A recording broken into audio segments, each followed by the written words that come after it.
अस्सलामुअलैकुम नाज़रीन, आप देख रहे हैं ताज 92 न्यूज और मैं हूं नाइला भट्टी। नजर डालते हैं आज की खबरों पर। आलमी मजलिस से तहफ़्फ़ुज़ ख़त्म नबूवत के ज़रिए अमीर मौलाना राशिद महबूब की ज़ेर क़यादत चंबड़ नागा तालियाकत गेट असीम व शान तहफ़्फ़ुज़ ख़त्म नबूवत सल्लल्लाहु अलैहि वसल्लम रैली निकाली गई। रैली में उलमाए कराम और शहरी बड़ी तादाद में शरीक हुए। लियाकत गेट पर खिताब करते हुए मरकजी मुबल्लिग़ मौलाना अब्दुल हई मुतमईन ने कहा कि 7 सितंबर 1974 का दिन तारीख में हमेशा याद रखा जाएगा। नबी करीम सल्लल्लाहु अलैहि वसल्लम की ख़त्म नबूवत सल्लल्लाहु अलैहि वसल्लम मसला नहीं अकीदा है।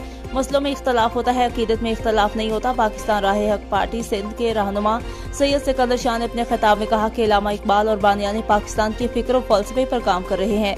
तौहीन रिसालत सल्लल्लाहु अलैहि वसल्लम के कानून का खात्मा और कादियानियत को मुस्लिम करार दिलवाना आलमी एजेंडा है। किसी भी सूरत इस आलमी एजेंडे को पूरा होने नहीं देंगे। पाकिस्तान के आईन और कानून का एहतराम हर शहरी पर लाजिम है। आईन और कानून के खिलाफ बात करने वालों को कुटहरे में लाया जाएगा। इस मौका पर मौलाना इफ्तिखार निज़ामानी, मौलाना मुफ्ती सैयद मुजीबुर रहमान, मुफ्ती जुल्फ़िकार अहमद, मौलाना असगर थेबू, मौलाना काशिफ हनफी और दीगर उलमा भी मौजूद थे। मुफ्ती अबरार शरीफ ने रैली की इजाज़त देने पर इंतजामिया का तहे दिल से शुक्रिया।